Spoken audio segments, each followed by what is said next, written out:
Welcome to Two Bees in a Podcast, brought to you by the Honeybee Research and Extension Laboratory at the University of Florida's Institute of Food and Agricultural Sciences. It is our goal to advance the understanding of honeybees and beekeeping, grow the beekeeping community, and improve the health of honeybees everywhere. In this podcast, you'll hear research updates, beekeeping management practices discussed, and advice on beekeeping from our resident experts, beekeepers, scientists, and other program guests. Join us for today's program, and thank you for listening to Two Bees in a Podcast. Welcome to another episode of Two Bees in a Podcast. I am your host, Jamie Ellis, accompanied by the Amy Vu. Amy Vu, that's my name. Sticking to it. Not Zoo, not Woo. Your name is short though, so it's like the, and you're like expecting this huge grand name. It's like the Amy Vu. You know, when I was in high school and college, everyone called me Vu, and then I, grew and you went up. Vu-hoo? And they're like, "Why are you crying? It's only a joke." Sorry. They would call me You just Vu. got that, didn't and you? now they call me Amy, and then I get all confused because everyone just had called me Vu for so long. Well, okay, that's great. I think we need to introduce this podcast, Amy, okay, or Vu, or however you want to be known. So, listeners, we really do have a great episode for you today. We are joined by Randy Oliver from Scientific Beekeeping. He will be talking about Varroa loads and colonies, mite washes, the do's, the don'ts, and the research on what mite washes say about actual Varroa populations in your hive.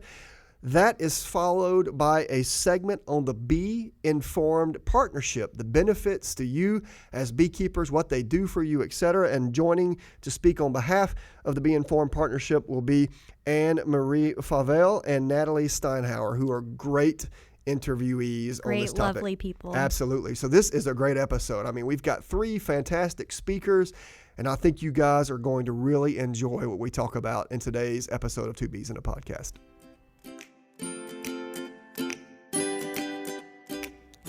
So listeners, have we got a treat for you in today's podcast? One of the things that we did when we were trying to set up Two Bees in a Podcast is we wanted to know from our listeners who they wanted to have us interview on our podcast. And today's guest is one of those interviewees that lots of beekeepers requested. So we knew that we had to get this individual to join us early on in the series because a lot of beekeepers want to hear him speak. A lot of beekeepers value his knowledge. And of course, Umberto, I'm speaking about none other than Randy Oliver. Randy is a commercial beekeeper from California. He runs a website called scientificbeekeeping.com. Randy, welcome to Two Bees in a Podcast. Thank you, guys. Umberto, I tell you, I'm excited to have Randy on board. What you think? I'm excited too. I'm a good friend of Randy for many years, and it's good to have you back here. Well, Randy, we are preparing ourselves to be dazzled, so we want you to do. Oh my gosh! No pressure. So let's start this way, Randy. We've spoken to you a little bit behind the scenes before we came on the air, and one of the things that we knew that you wanted to discuss was some work that you're doing with estimating Varroa populations in honeybee colonies. So before we get to that work specifically, Randy, I want to ask you, is it important to even do this in the first place? Should beekeepers estimate Varroa populations? What value is that to the average beekeeper? Okay, well, I hesitate to ever use the word should when I speak to beekeepers at all, okay? So it all depends upon what your goal is. If your goal is to follow somebody's teachings of, for example, not ever touching a hive, well, then you wouldn't estimate Varroa populations. Sure. If your goal is to keep your bees alive and to keep them healthy, or to make a honey crop, or not to have your colonies die, well, then yes, you're going to have to monitor Varroa. And what we might want to put this in a historical perspective. Back in the 80s, here in the U.S., Varroa mite had not yet arrived in the United States. And we heard that they called it the bee wolf in Europe. Sure. And we knew that the bee wolf was likely going to show up, and the Europeans were freaking out about it. And I remember our county extension agent would come by every year and test our hives with sticky bores to see if Varroa had showed up in California. And 1993, I saw my first Varroa mite in one of my hives. And at that point, I had bred bees for many years. I had bees that could eat up American foul brood and eliminate it from the hive, and bees that were resistant to the tracheal mite after the tracheal mite had wiped most of our hives out. And I had these very, very tough bees that could handle anything. And I thought, oh man, Varroa, no big deal, bring it on. And man, oh man, I was not ready. Varroa hit me, wiped out close to 100% of my hives. It was really, really rough. Yeah, Varroa are definitely like the scourge of the beekeeping industry. I mean, even today, they're a big issue. It's funny, you were talking about seeing them, I think, the first time in 1993. Well, here we are in 2020, and we're still talking about Varroa. We've made very, in my opinion, not so much, quote, significant progress on this thing. Oh, I think it's ridiculous how little we've done. And that's a different subject on on my selective breeding and working with Bob Danka and the USDA. The answer is selective breeding. Sure. But what happened then is after I almost gave up on beekeeping back then, after losing most all my colonies, then another beekeeper friend said, Randy, there's these magical little plastic miticide strips you can put inside your hives. And we put those inside the hives, and it was just like a miracle. You could keep bees again.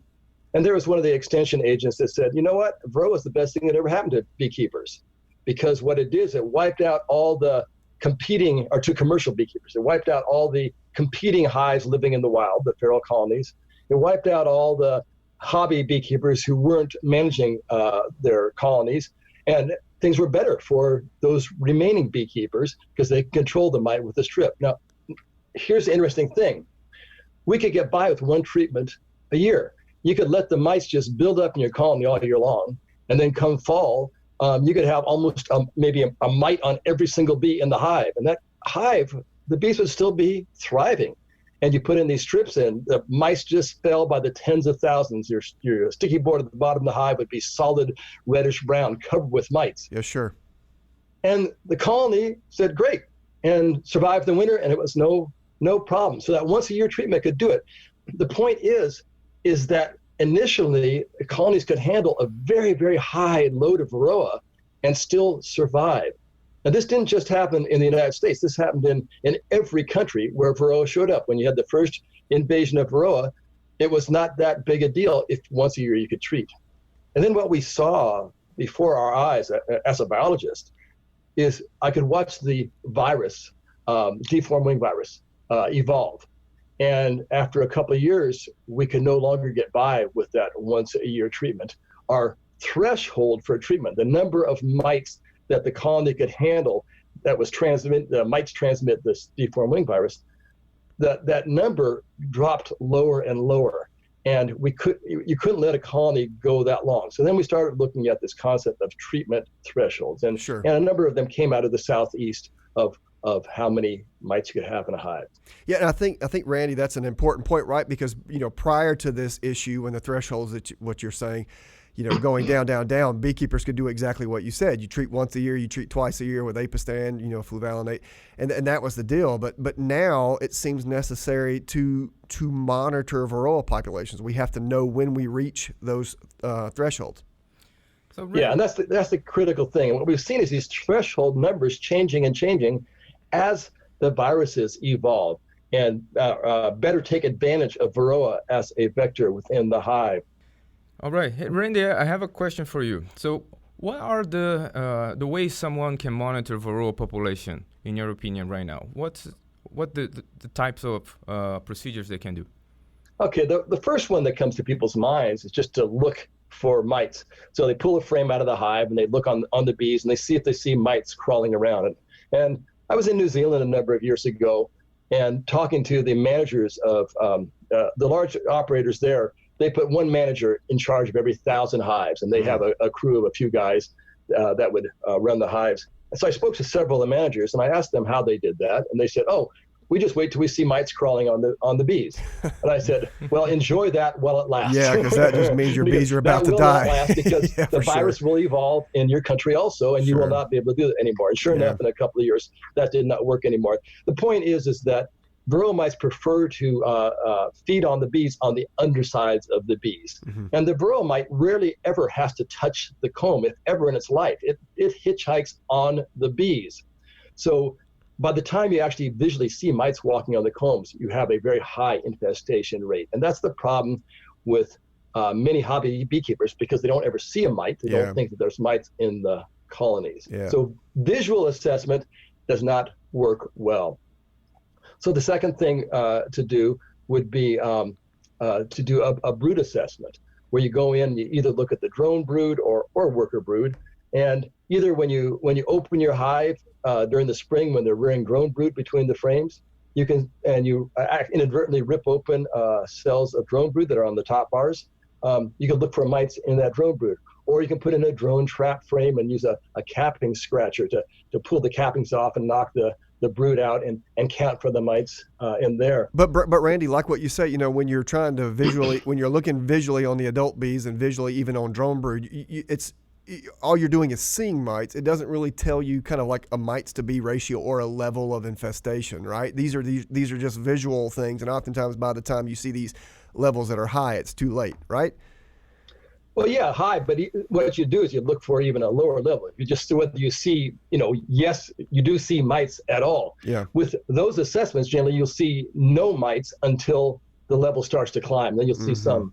Okay. The problem is it's extremely variable. Yeah, of course. And not other researchers and myself, when we've actually tried to quantify that, we find that day to day or week to week, the percentage that are in the brood or any sample of 100 cells or so varies too much. So it's not a reliable method. Sure. So then the other one that is an in-hive, whole colony method would be a natural mite fall, putting a sticky board underneath the colony and counting how many mites just fall from natural attrition or from the bees happening to bite them. Most of that drop appears to be from natural attrition. Sure. And about half of that natural mite fall is from mites that are just coming out of a cell, newly emerged mites, and trying to get their bearings, or the foundress mite, the original mother, who is spent now after being in that cell for 12 days, and you get a very high attrition as those mites first come out. So the natural mite fall is very much dependent upon how many bees are emerging from cells during that period of time. And when I've collected data on this in colonies day after day, I find it can vary by a factor of 3. You can get 10 mites Sure. one day, you get 30 mites the next day, and you're down to 10 or 20 the next day. So that's also variable. Plus, you need to also see how many frames of bees are inside the hive. Absolutely. So if you got 20 mites falling from a colony with 20 frames covered with bees, that's very different than 20 mites falling from a colony that only has 4 frames of bees. Mm-hmm. So you have to open the hive and assess your colony strength. So for that reason, there are times when sticky board counts are very useful scientifically. But as far as for mite assessment, I find them to be time consuming and, unless done properly, can be misleading. Randy, you hit the nail on the head because we use them a lot in scientific research. And as you noted, we have to leave them in multiple days and take an average mite fall because of how variable it is. But secondarily, if you don't know the bee population or the brood population, it's not a particularly useful count because you're absolutely right. If you've got 60 mites on a sticky screen in a colony of 5,000 bees, that's way different than 60 mites on a sticky screen in a colony of 20,000 bees. And so it's difficult to know much unless you know the actual colony population so that you can correlate the two. Right. So then you can also do a forced mite fall with a sticky board. And what you do is you put your sticky board in, but instead of just waiting for 24 or 48 hours for the mites to fall, if you wait more than 48 hours anyway, you have so much hive trash that it's very difficult to count the mites. But you can do that and then put in something that accelerates the drop. So powdered sugar dusting will cause about 1/3 of the mites that are in the bees to drop in about an hour or so. You can use a formic acid. Some beekeepers use one of the synthetic miticides, something that accelerates that drop. And now that's actually a fairly good assessment because it assesses the whole colony population. But again, it takes some interpretation and you have to know the strength of your colony. Yeah. So then, now that's whole colony assessments. Now we can start looking at sampling a bee sample assessment, which is a whole new ballpark then.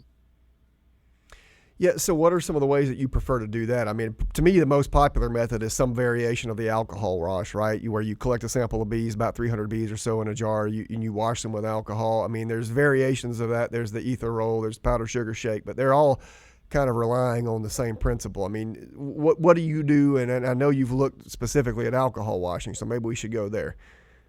Okay, well, let's put things into perspective. Mm-hmm. So the first one that was popular was the ether roll, where you take a sample of a half a cup of bees, put it in a jar, put in a squirt of automobile starting fluid, ether, that stuns the bees. If you save them quick, you might be able to save them. And you roll it around. The exposure to ether causes the bees to disgorge any nectar in their crops. That makes the outside of the jar sticky, and it also causes the mites to release the irritation of the ether. And that's a key thing. You have to have the mites release from the bees in order to see them. And then you roll that jar, and then the mites stick to the sides of the jar. And that is fairly indicative of the mite infestation rate. And it is still widely used and was used quite a bit. Mm-hmm. But the more accurate method then is to use something like detergent water or alcohol in order to remove the mites from the bees. And then we come up with different methods of sieves and filters and shaking and agitation to remove them.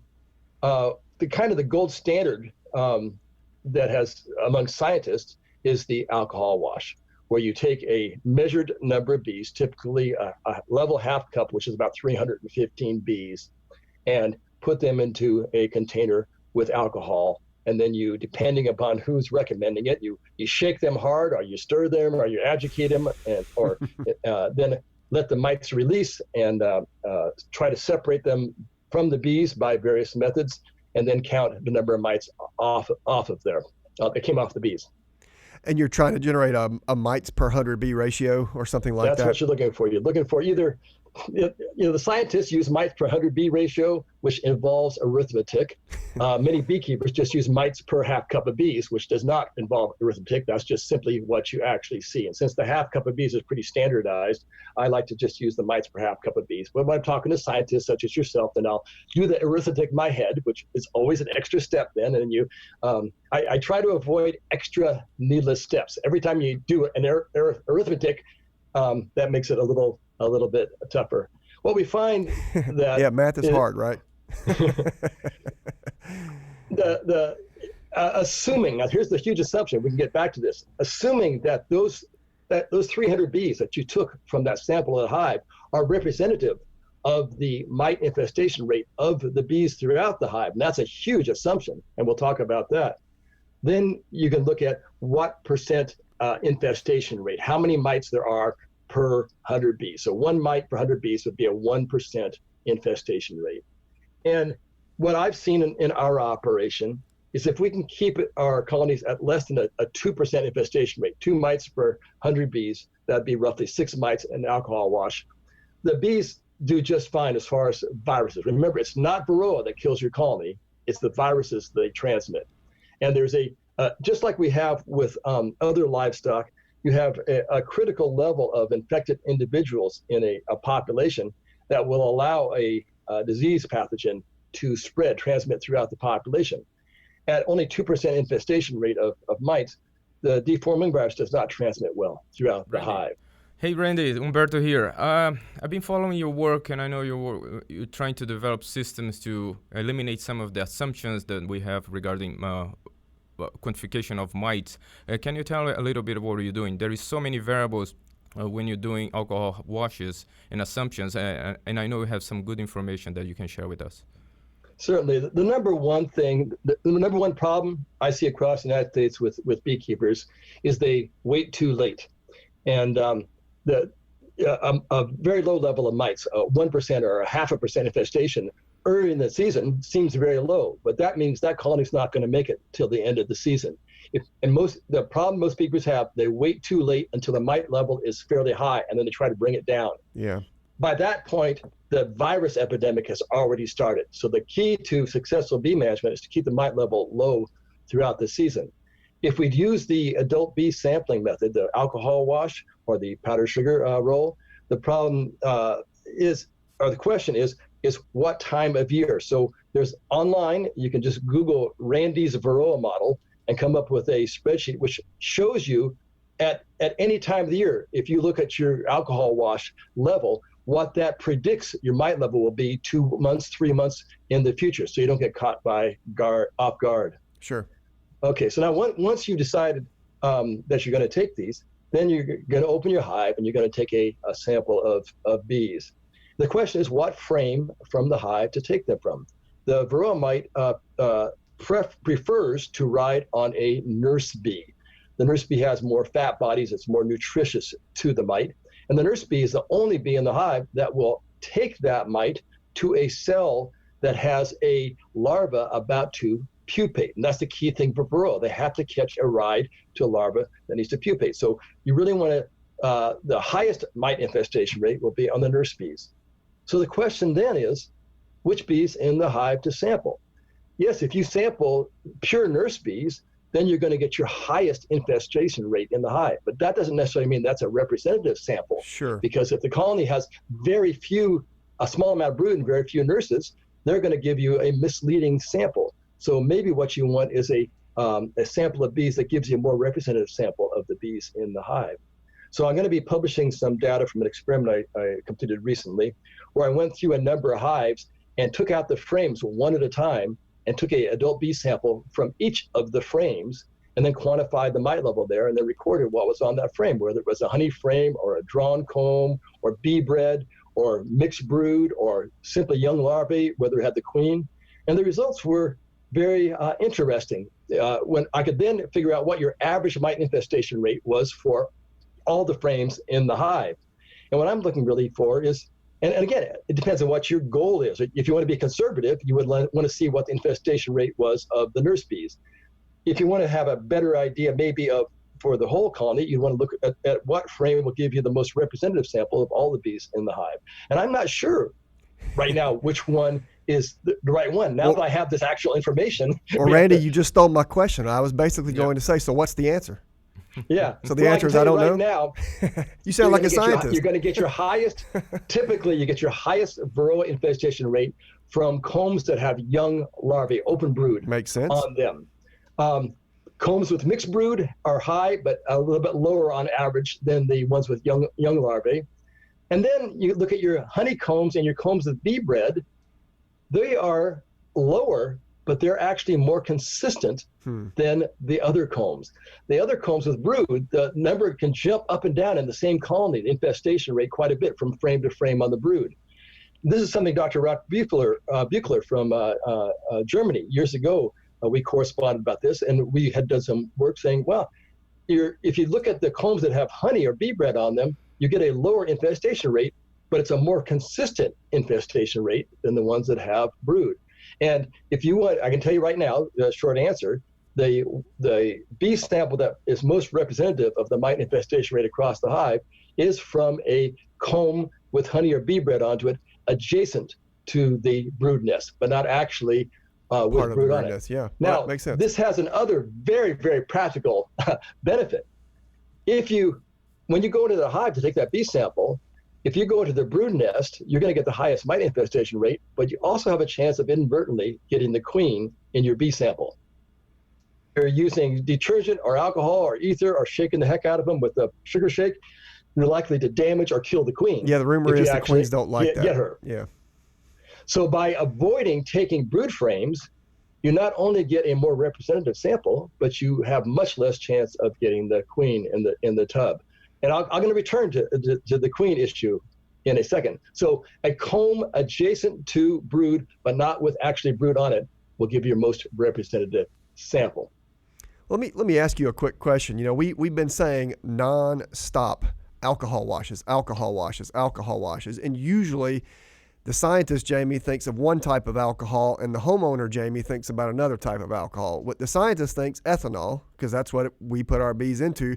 But at home, I only have access easily to isopropyl. That's rubbing alcohol, right?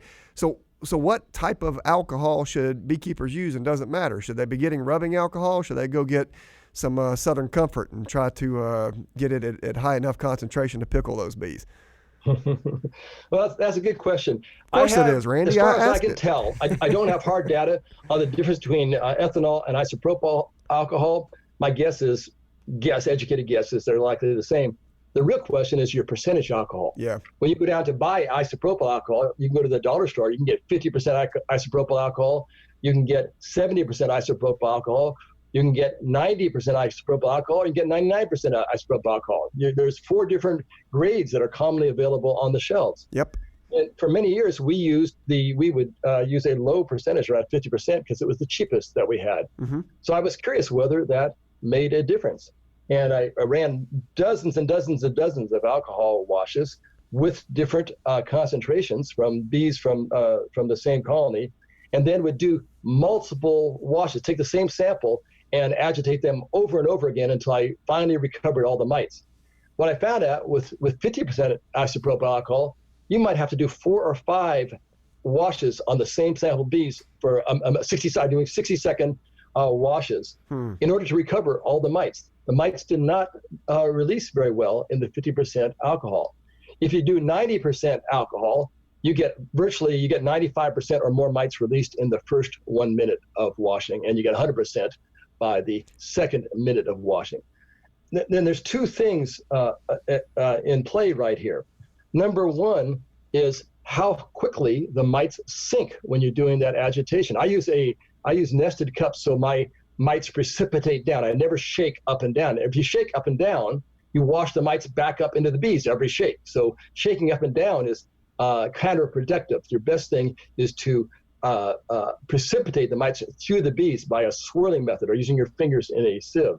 So the question is, well, do the mites sink at a different rate in those different alcohols? And the answer is yes. They sink almost twice as fast in 90% alcohol as they do in 50% alcohol. That makes sense. Buoyancy issues in different densities. Buoyancy. Yeah. So we drop mites one at a time into different solutions, and with a ruler and a stopwatch measured how quickly they sank. And they sink twice as fast in the higher proof alcohol. Incidentally, the same is true for Umberto. He sinks twice as fast in a higher proof alcohol as well. Yeah, that's true. So then the second question is how much agitation is necessary? Now, first thing beekeepers want to do, they just want to shake the heck out of it. They think, oh, wow, this will knock those mites loose. Well, I tested that one by taking a cup with bees and a screen bottom, and then just placing it for 10 seconds into different concentrations of alcohol, and then moving it to the next cup at the same concentration for 10 seconds, and then 10 seconds the next, and did that for several cups in a row so I could figure out how quickly they drop.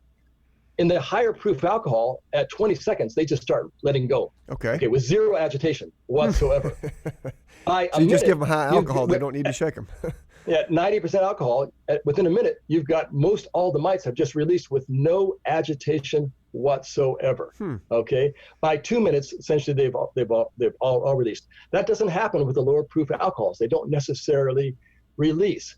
So our assumptions of one, that you have to shake them, that's not a valid assumption. That was just an assumption. You don't have to actually ever shake. Just if you just use a high enough proof alcohol, the mice release of their own accord. You just jiggle the bees slightly and bingo. And if you don't take my word for this, you can take a kitchen sieve, put it into a white tub of 90 proof alcohol, dump the bees in there, and just look underneath. And within 60 seconds, you're going to see virtually all the mites drop out of there of their own accord with no agitation whatsoever. Then you just give those bees the slightest little jiggle so that any mites that are balanced on top of a bee, they will drop down, and you get 95% recovery with no agitation whatsoever.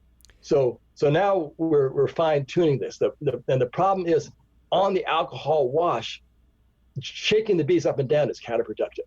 What you want to do is a method of swirling so the mice can just drop. Now, I live in the California gold country where we learn to pan for gold, and it's the same exact thing. You have gold nuggets or gold flakes, which have a higher density than the gravel. You don't want to shake the gold up and down in the gravel because it'll never come out of the gravel. Well, let me ask you a question. If you live in gold country, why are you a beekeeper? Because it takes a lot of agitation. The miners back in the 1850s, they got all the good stuff already. Oh, that makes sense. The rest is tougher to get. Mm-hmm. So what we do when you're panning for gold, you're doing a slight agitation side to side just to disturb the gravel grains, and that allows the gold to precipitate down to the gravel and fall to the bottom of the pan. It's the same exact mechanism with the alcohol wash. Your best bet is to do an agitation. I use a circular agitation so that the mites can just drop. They release of their own accord, and they drop quickly to the bottom. So with the right agitation and the right alcohol, in 60 seconds, you can get 95% plus of the mites released consistently. All right, so Randy, here's the $1 million question. We have talked with you for 30 minutes about alcohol washes and mite sampling and the importance of that, and you've done a lot of research and shared it all with me. I want a 30-second soundbite of a summary of what you recommend now with alcohol washes based on your research. You collect it here, this many bees, you shake, you stir, you use this amount of alcohol, you do this. Give us the summary statement from all of your research on alcohol washes. Okay, what you do is you want to start early in the spring. Your mite counts at that point should be in a 0 mites to maybe 1 mite in a half cup of bees. If you have more than 1 mite and half cup of bees in spring, get on your mites right then. Sure. Okay, so you do first your springtime wash. Now realize most of the mites at that time are hidden in the brood. So the alcohol wash will underestimate the mite infestation rate of the whole colony, the mite population of the colony.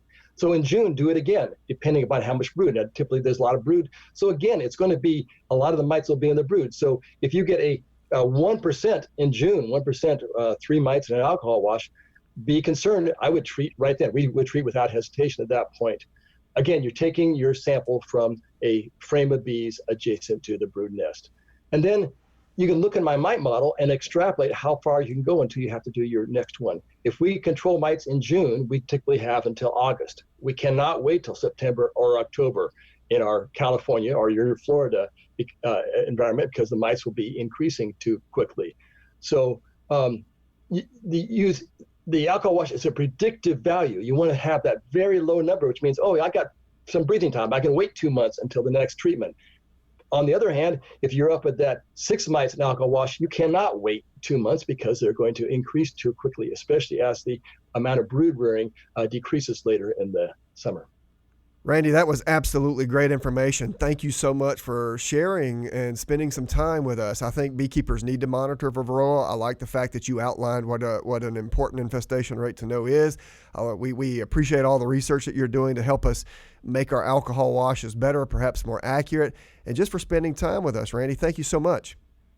You bet. My pleasure. Yeah. Ladies and gentlemen, that was Randy Oliver, commercial beekeeper from California who runs a website, scientificbeekeeping.com. Thanks, Randy, for joining us on Two Bees in a Podcast.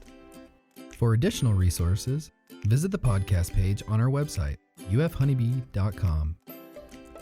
Hello, listeners, and welcome back to Two Bees in a Pod. I am incredibly excited about this segment, Amy. I am too. I travel a lot, and almost always when I'm giving presentations to beekeepers about bee colony losses and what's killing bees, et cetera, I always default to data that's collected and published by the Bee Informed Partnership. Now, you cannot be a beekeeper in the United States, and for that matter, almost in the world, and not know who the Bee Informed Partnership is, what they do. I happen to really respect the organization, everyone I've met from the Bee Informed Partnership, amazing individuals, amazing team. They do a lot of really good work for beekeepers. And I'm not just saying that. I believe it to the point that I use their resources and recite their data when I'm places. And in part of this segment, we'll probably ask some questions and answers because we did have at least one question or a couple of them from our followers when we reported that we were going to be speaking with BIPs. So we're pretty excited for that. Absolutely. So without further ado, we've got a segment here where we've actually been fortunate enough to bring in 2 individuals from the Bee Informed Partnership. The first of those is Anne-Marie Fauvel, who is the Technical Transfer Team Coordinator, and we're also joined by Nathalie Steinhauer, who is the Research Coordinator for the Bee Informed Partnership. Anne-Marie and Nathalie, thank you for joining us, and welcome to Two Bees in a Pod.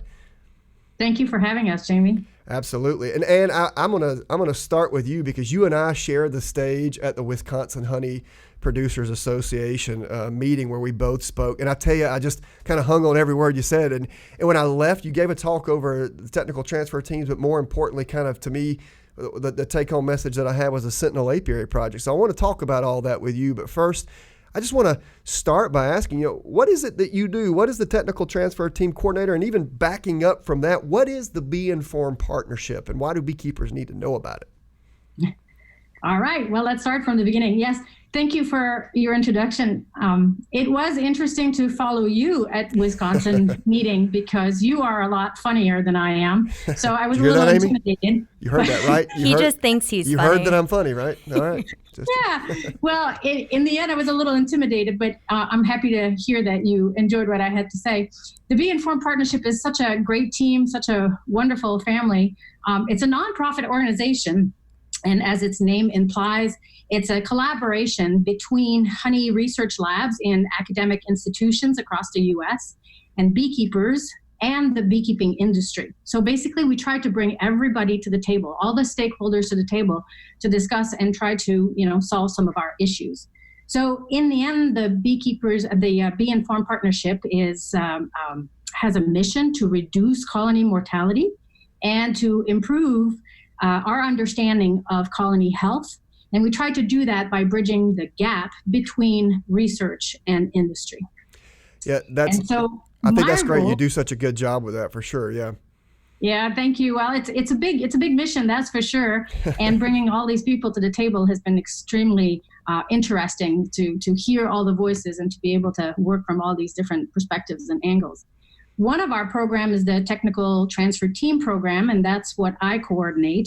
We have 6 honeybee health specialists working in 5 different regions in the U.S., and basically they travel with the commercial beekeepers and their bees to provide them with services. And those services include inspection, diagnosing, data collection, reporting, and consulting with beekeepers, hopefully reporting the state of their colonies in data-driven manner so that they can make decisions in real time with informed decisions from the data we produce for them. So these technical transfer teams, they are working with beekeepers in California. We have a Pacific Northwest region, which is basically covering Oregon, Washington, Idaho, Montana. We have a Midwest region that consists of mainly Minnesota and North Dakota. And then we go to a slightly more east to Wisconsin and Michigan and New York, which travel all the way down to Georgia and Florida. And then we have another team in Texas, which basically covers Texas and South Dakota, all of the central U.S. So these... Well, Emery, let me ask you a question about that because, you've mentioned a lot of states, and I think the service that the technical transfer teams provide is really good. I think this is a really good model for beekeepers really around the world if similar organizations would come into existence to provide the service. Let me ask, how many colonies roughly are represented by the technical team? Because I know you guys focus on the larger commercial beekeepers, right? So even if it's not, say, zillions of beekeepers, it's a mess load of colonies. So how many colonies are represented by the tech team? Yeah, so we estimate, we service approximately a little over 100 commercial beekeepers currently, 110, I believe. Mm-hmm. And then these commercial beekeepers represent about 17% or close to 20% of the number of colonies in the U.S. That's incredible. What a service. Yeah, and I think one of the beauties about it, there's no doubt that, I know that part of what BIP does is maintain anonymity, so we're not going to talk about who those beekeepers are, but one of the things I appreciate is I'm guessing, since there's, that number of beekeepers representing that number of colonies, my guess is that a lot of these are industry leaders and probably what happens in their operations with their interactions with BIP has a trickle-down effect to other beekeepers who are collaborators or colleagues with them. So while only 17% may be represented, my guess is that much greater percentage of bee colonies are impacted by the efforts of BIP based on the beekeepers who are involved in the program. Well, we certainly hope so. And I think Nathalie can also talk a little bit more about some of the impact of the technical transfer team across the U.S., some of the numbers and the data that we have. Nathalie, let me actually say this to you now that we're kind of segueing to you. The first time I ever heard about you was not because I was at a BIP meeting, but because a former individual used to be in my lab, Mark Dykes, who I believe is with BIP now. He had just gotten back from a meeting. He's like, Jamie, have you ever met Nathalie before? I said, I don't think I had at the time. Mark, he said, wow, she's like really clever and makes all this stuff BIP work. And she's the statistician that does all this stuff. It's like, you really need to meet her. He was incredibly impressed. And I know that he's now part of the BIP family. So Nathalie, you've been in almost from the beginning. So what is your involvement? How did BIP start? What do you do to make this big old machine run? Well, thank you so much for that for that remark. That's really sweet. Mm-hmm. I've actually, I was part of the Bean Farm Partnership for a long time because I actually did my PhD work with Dennis at University of Maryland so I've been around the team for close to 8 years now. But the Bean Farm Partnership itself started in 2011 as a 5-year cap grant from the USDA NIFA. And so it was written to develop a national colony loss survey, as well as to start a technical transfer team to work with commercial beekeeper and specifically with honeybee queen breeders in California. And after 4 years, it became this 501c3 nonprofit organization.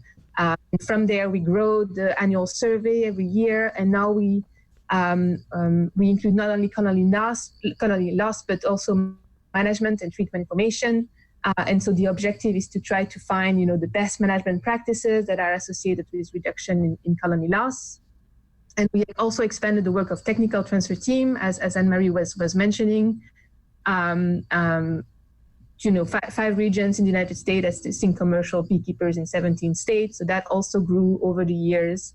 And then most recently, I guess, the development of the Sentinel Apiary program is destined to monitor the health of colonies from hobby beekeepers and probably bee groups across the nation.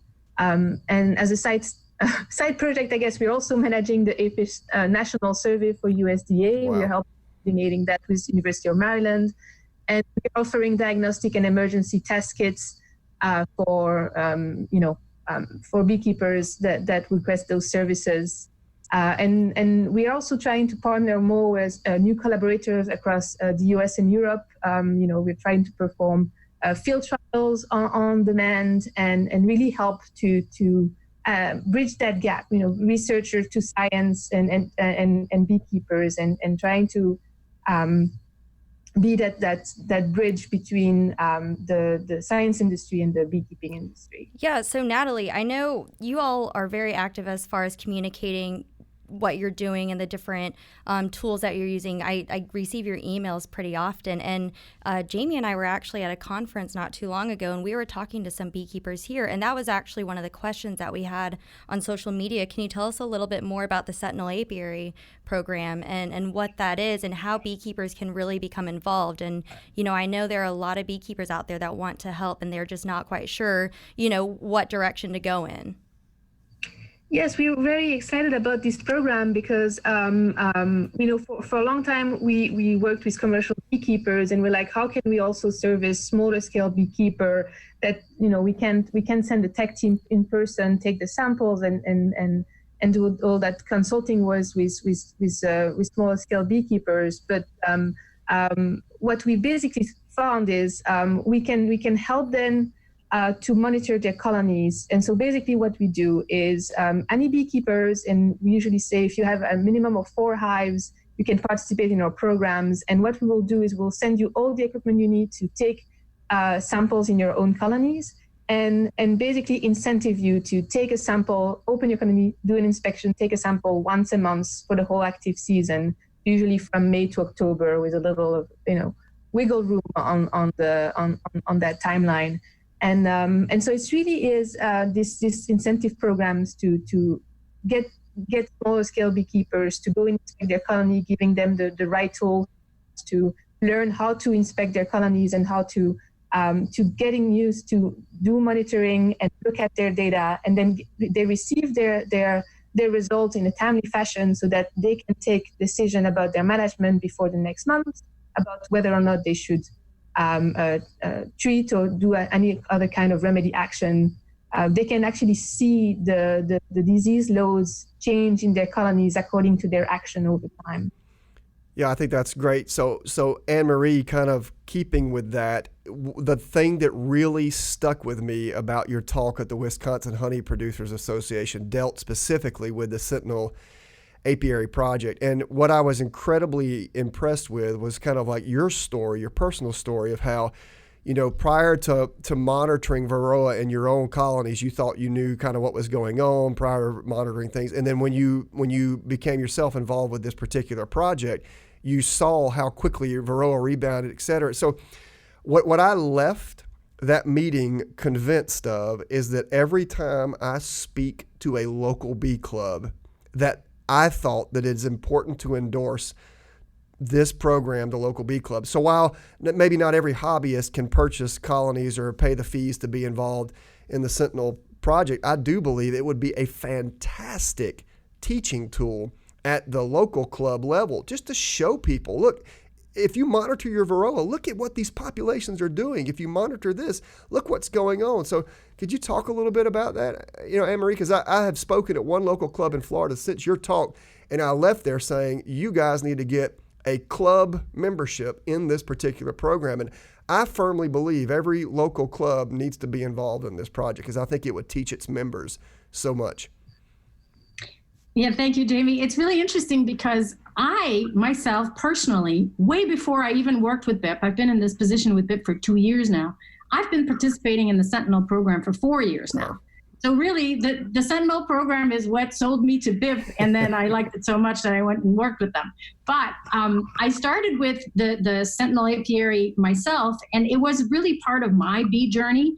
It made me a better beekeeper. Not that I'm a good beekeeper now, because but it did make me a better beekeeper. Number one, because it focused my attention to look for the right things month after month after month. It's really easy in the season, and I'm sure a lot of the listeners will sympathize with me here. It's easy throughout the season to just go in and say, oh, well, I don't want to disturb them too much. They're making honey right now, so I'm just going to put a box on. And then you really don't know what's going on. And in my journey with the Sentinel apiary, I noticed that my Varroa, of course, as the population is shown everywhere, kind of keeps growing throughout the summer. And then I started realizing, well, maybe this summer I can do something else. Maybe if I do something ahead of time, like earlier on, maybe I will see a difference in the fall. So I've been playing around with that, but with the data that BIP sends me every month, I'm really able to make a lot better decisions. What I found really interesting in the last few years is that I transitioned my Sentinel apiary program to be our local club Sentinel apiary program. And I use the data to start my meeting every month. So when I'm involved with the coordination of the local club, and so I come up to the meeting and I say, all right, let's look at our Sentinel data this month and let's talk about what we need to do about this. So that gives you a lot of information about, so what do we do when nosema loads are high in the spring? We can talk about this. It gives you an avenue to educate the club and to have these discussions and decide, what's the best way to deal with some of these things. So in the fall, for example, again, all the treatment options, we get to talk about that. And then we talk about how did we get to such crazy numbers? And then you treat, for example, something happened to me this summer. I treated, and twice I treated early, and then I treated again during honey production. I put some formic acid on my colonies, and then I came back from Apimondia thinking I was going to have the best September ever. And it turns out that if I wasn't in the Sentinel apiary program, I probably would not even have sampled thinking I was safe. In the end, I sampled, and I had incredible numbers of Varroa, more than I had ever had before. So this really saved my colonies in the end. So the price of the colonies, or the loss of these colonies, I was able to kind of really work pretty hard at keeping my Varroa low after that. So this program really has helped me and made me, because I realized that if I didn't have to send my samples in every month, I may not do it. So it trains the people to actually monitor, and then it gives them a tool to discuss and figure out actions to take in their own colony. Anne-Marie, I absolutely could not agree more. What I would say, if you are an officer or even a member of a local bee club and you are listening to this podcast, you need to look into the Bee Informed Partnership, the BIP Sentinel Apiary Project. And Anne-Marie, I think exactly the way you said it is exactly the way it would work great. Most local bee clubs keep a bee club apiary. All they have to do is meet 30 minutes before their monthly scheduled meeting. They could take their samples, package them together, send them off, and then during the meeting, talk about last month's result. I think exactly what you noted is what makes it a powerful education tool. I've been using exactly, and I've been excited about this while I talk, but exactly what you note, this idea that, I treated, I'm safe, life is good. I firmly believe beekeepers under-address Varroa. And it's often because they don't sample appropriately, or they don't treat appropriately. And I think if at the club level, they could see these data coming in with their own eyes, I'd be convinced that they would then further go to their apiaries and know that they have to change their practices. And that's why even if a beekeeper's unable to participate on an individual level, if it can just be done at the club level, I think it will have such a tremendous impact. I mean, what do you think about that? Yeah, I think that's great. I think it definitely gives incentive. It's like going to work out, right? I mean, it's hard to work out by yourself, but if you have something motivating you or someone motivating you to do that, you're probably more likely going to do that, right? So you always find a way to make fun of me, right? I'm not making fun. Is it because I'm not big and buff that you had to use that example? Oh my goodness. Anne-Marie, you're talking specifically right now about the Sentinel program, but can you talk a little bit more about specific examples of the BIP impacts that you've had? Maybe we've kind of talked about backyard hobbyist beekeepers, but can you talk about some of the impacts that you all have had on a greater scale? Yes, I think that. So I'm. If you don't mind, I'm gonna give that to Nathalie to answer. That's fine. Nathalie is the one that crunches all these numbers, and she's the one that produces all these amazing graphs that we can then go out and say, look at how much impact we have. So I don't want to steal her thunder. She really does all that hard work, and we need more of her in the. So I'm going to let her take that. Great. Okay. Well. Yeah, I mean, we like to say that we are data-driven, I guess, and I'm responsible for the data crunching. So, there's a couple of ways that we like to see that we're getting to our goal, which again is to improve honeybee health and reducing colony loss in the end for participating beekeepers. And so, we have been working on different programs that are targeted to different types of beekeepers. And so one of them, for example, is we're working with screen breeders for a couple of years. And so those commercial beekeepers will actually perform with us. We will perform for them a hygienic testing. And based on those results, they can decide then which colonies to use for breeding. And so this is we go into the colonies, we basically be able to tell them what colony has the best cleaning rate, and from them they can select those colonies and hopefully improve their stock. And so what we have seen over the years is that those beekeepers that have been part of the program for multiple years, we actually see clear trends line that their overall hygienic scores have improved over time. So this is one way that we think we are helping those breeders take better decisions, and then hopefully that will trickle down to all of the people that purchase those screens and improve the stock of the hygienic behavior in bees overall. And another way that we're seeing some impact is so those commercial beekeepers that are part of our program, well, some of them take our annual loss and management survey.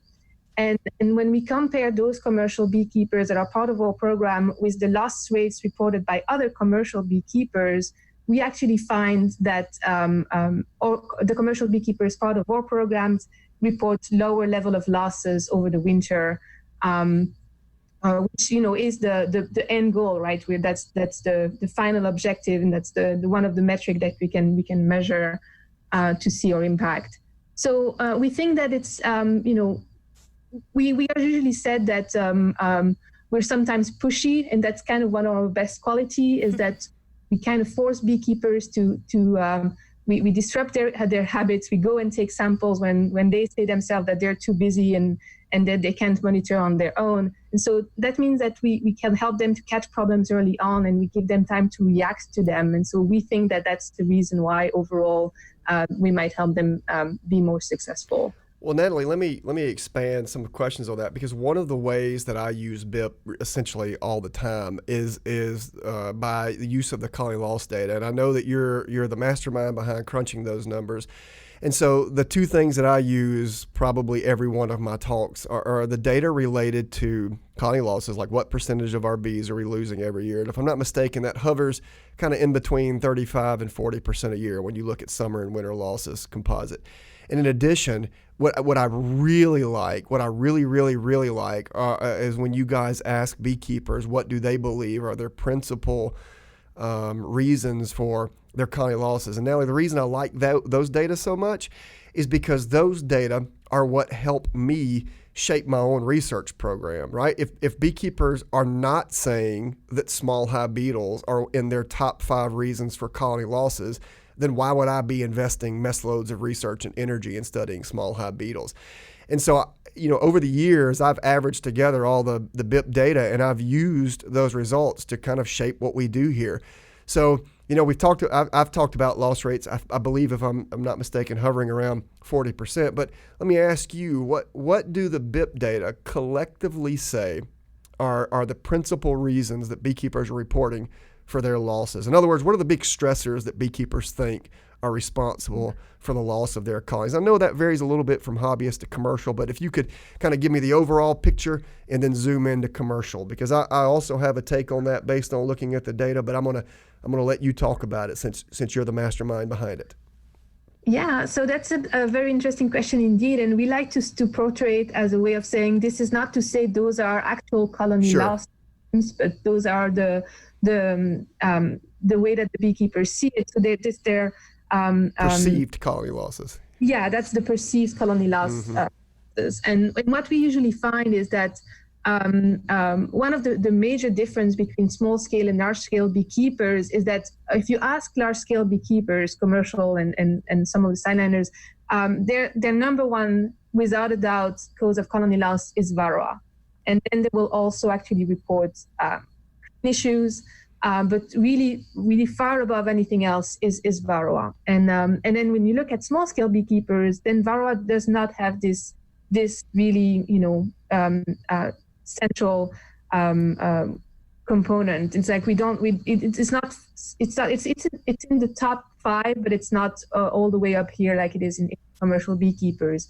And we think that it's not because Varroa is not a problem for small scale beekeepers. It's because there is way less believe that it is. So it's exactly. Yep.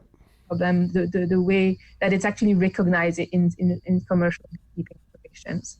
And what we also find is it's maybe that's a reflection of uncertainty for the beekeepers, but small scale beekeepers tend to maybe pick causes that are a little less precise, like, oh, my colony was weak in the fall, or it might have been that the winter weather was not adequate, or like we have some of those maybe more vague causes of death rather than associating with a specific cause.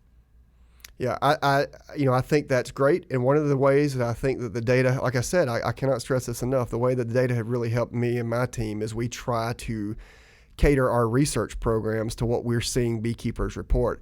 When I've crunched the numbers over the years, and you both probably see me give these talks, in the top 5 most reported, it appears in no particular order to be Varroa, nutrition, bad weather, weak in fall, and queen-related issues. And for various reasons, I usually take out weak in fall and weather, which leaves what I call the big 3, which is Varroa, nutrition, and queen issues. And when you excise, if I'm not mistaken, the commercial beekeeper results, you often get pesticides mentioned in the top 5, usually when I look at the commercial beekeeper responses. So long story short, as a result, we try hard to focus on Varroa, because that's what we all believe is killing bees, nutrition, queen-related issues, and to a lesser extent, maybe some pesticide stuff.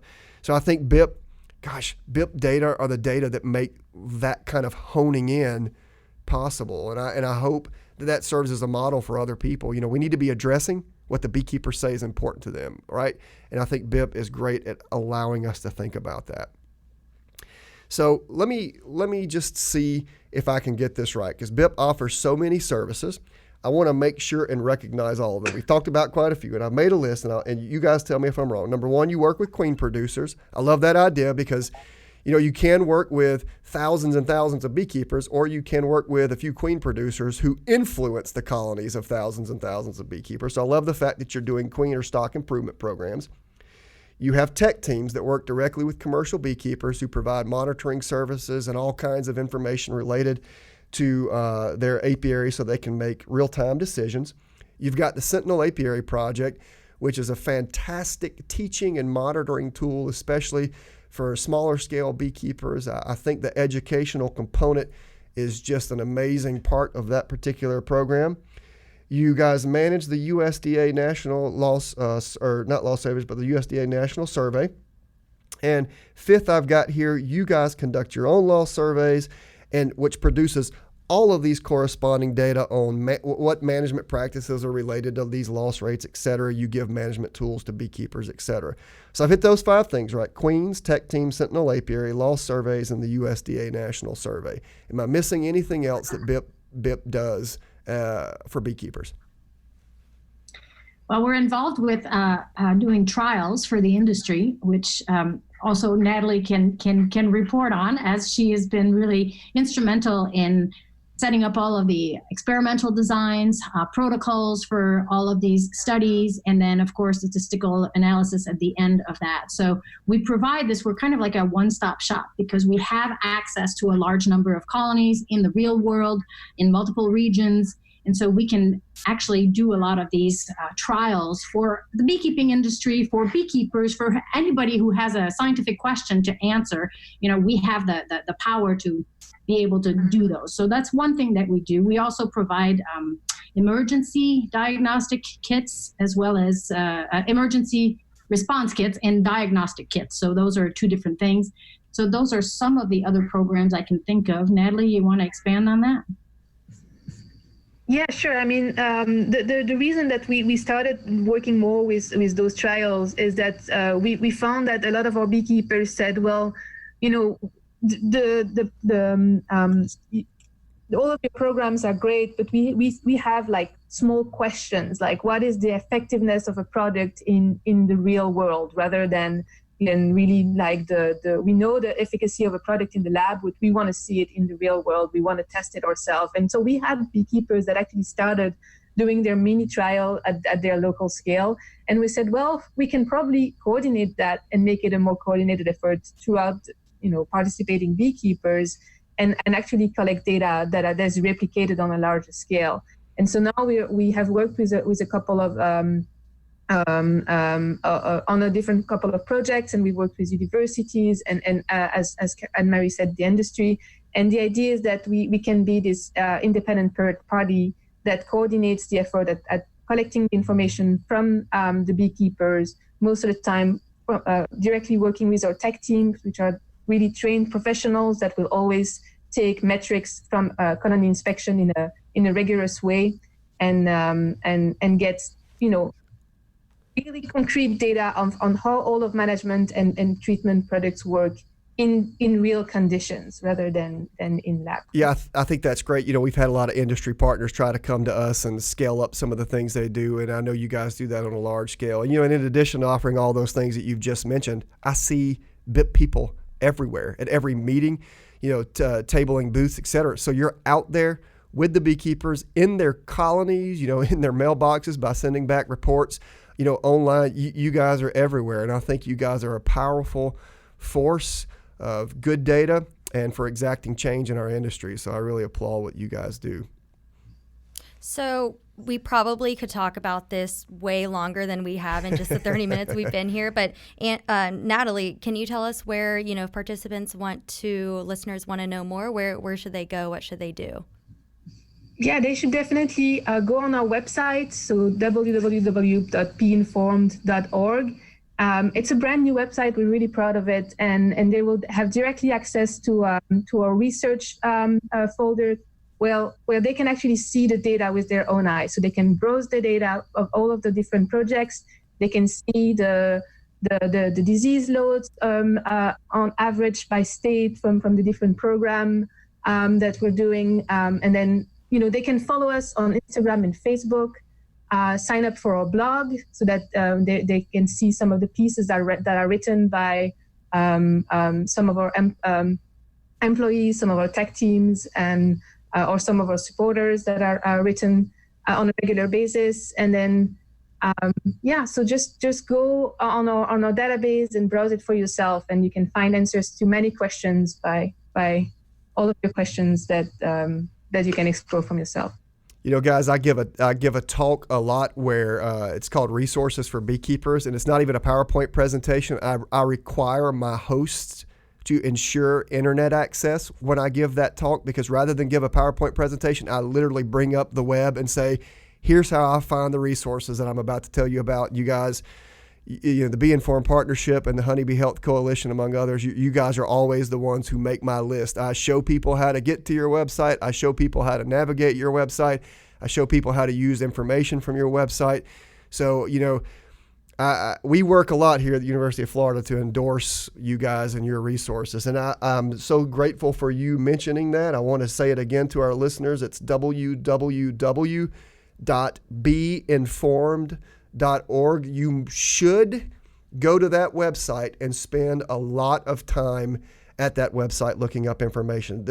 In my opinion, the Bee Informed Partnership has something to offer every beekeeper, great or small, in the United States. And for that matter, there's information relevant to beekeepers around the world. Anne-Marie Fauvel, Technical Transfer Team Coordinator for the Bee Informed Partnership, and Nathalie Steinhauer, Research Coordinator for the Bee Informed Partnership. We thank you from the bottom of our hearts for joining us here today on Two Bees in a Pod. Thank you so much for having us, Amy and Jamie. It was wonderful to chat about our programs. Thank you. Absolutely. Welcome back. It's time for Questions with Jamie. And Vu. Amy Vu. Dadgummit, Amy. You had a chance to rhyme. Questions with Jamie. And welcome back. It's time for Questions with Jamie. And Amy. Boo. Get it? There's people booing you right now. Oh, yeah. Is that what that is? The crowd booing me? Thanks. All right. We need to get to the Q&A. Otherwise, people are going to cut us off and say this is nonsense. So, Amy, we had a question come in about homeowners associations. Dun, dun, dun. Dum, dum, HOAs. dum. So we're going to make people even more mad than we would with a discussion on pesticides. All right, so let's think about this. Here's the background. Backyard beekeeping is increasing. People are wanting to keep bees, especially in suburbia. And people find themselves torn because they want to keep bees. They live in a subdivision that has a HOA or homeowners association. Mm-hmm. And, that HOA may say you can't keep bees. So what do you have to do? Vu? Well, oh, my goodness, your name. It's just like rhymes with this is great. I can't wait. What do you do, Vu? I mean, you basically just become the president and change all the rules. Oh, well, that's an easy answer. Yeah. Well, I mean, there are lots of different options that you can do. I've rented places that have been part of HOAs. I've also owned homes that are not part of HOAs, but I've also worked a lot with HOAs. The short answer is that it might be easiest to find a friend who might be able to let you keep bees on their property. And that will depend, again, based on your HOA, based on the people you work with and your community. I am part of an HOA, but we have goats in our neighborhood. I said goats weird. Can you keep bees there? Bees with your goats? Yeah, I can keep bees there. Okay, cool. Yeah. So the neighbors are cool with it, and if you're in an area that, again, your HOA may or may not say anything about honeybees, you might want to ask the president or the board just to see if they're okay with it, and maybe provide education somehow.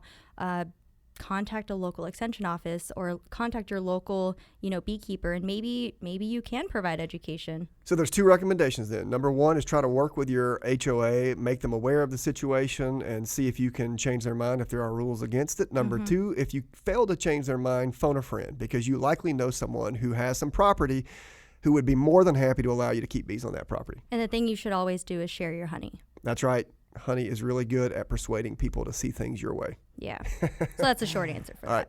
All right. So the next question we have, people will buy packages and nukes, and some people will buy them online. So what do you recommend as far as buying bees online? Is that okay? Yeah, it is okay, right? We live in the digital age. A lot of the bee package and nuke providers sell and advertise online. I think that's good. I mean, of course, there's this idea of buying local, but I'm a capitalist, right? Buying local is good if it's reasonably cheap, number one. Number two, the bees are good. Of course, you should support local beekeepers, but you also want to make sure the bees that you're getting are good and robust.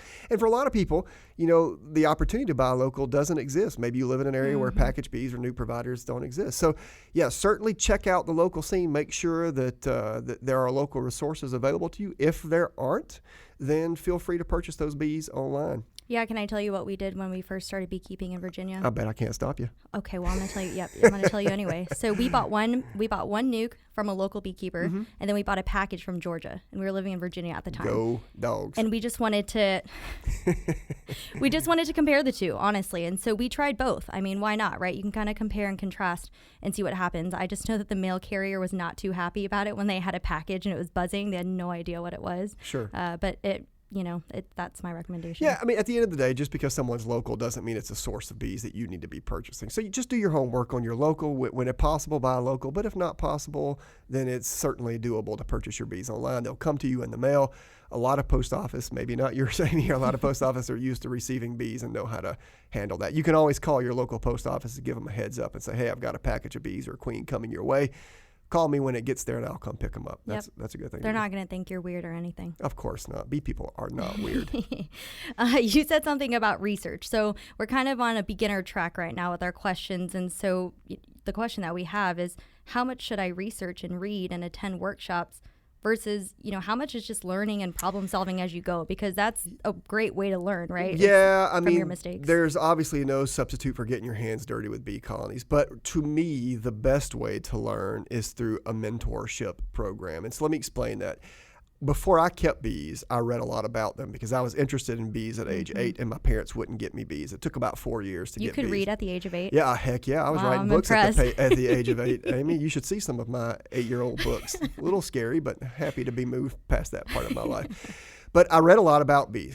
And as a result, I knew the jargon associated with beekeeping. I understood it. And then I had a mentor when I was 12. He taught me how to keep bees the way that he kept bees. And I learned a lot. Unfortunately, when I was 13 or 14, I forget, he passed away, so that it was just me and the bees. And I had enough background knowledge through reading, enough background knowledge through my mentor to be able to go out on my own alone. There's really no question, though. I learned most by having and trying to keep bees alive. And then I was reintroduced to another mentor. When I went off to University of Georgia, I worked in a bee lab there, and Keith Delaplane, the bee scientist there, taught me about keeping bees on a large scale and bee research. So, you learn multiple ways. You can read, you can have a mentor, you can learn by experience. And I really think it takes all of those to produce the best beekeepers. So no one way will do it. I think it really takes, kind of being submerged in multiple ways to maximize what you're doing with your bees. Sure. And that's probably one of my favorite things about bees is that you can just learn so much. I mean, you are constantly learning about them. Yeah, if you think about the way they used to do it in Europe, right, the apprenticeship program, this idea that you have to apprentice under someone who will then teach you and then you roll out from there, it just really adds credibility to that idea of mentor, the value of mentors that you can either do on your own or through your local bee club or state bee club. Awesome. Thanks. Those are all the questions and answers for this segment. Yeah, thanks for joining us for Two Bees on a Podcast. We'd like to give an extra special thank you to the following: to our editors, Shelby Howell and Bailey Carroll, and to our audio engineer, James Weaver. Without their hard work, Two Bees in a Podcast would not be possible. So thank you. For more information and additional resources for today's episode, don't forget to visit the UF-IFAS Honeybee Research and Extension Laboratory's website, ufhoneybee.com. Do you have questions you want answered on air? If so, email them to honeybee@ifas.ufl.edu or message us on Twitter, Instagram, or Facebook at UF Honeybee Lab. While there, don't forget to follow us. Thank you for listening to Two Bees in a Podcast.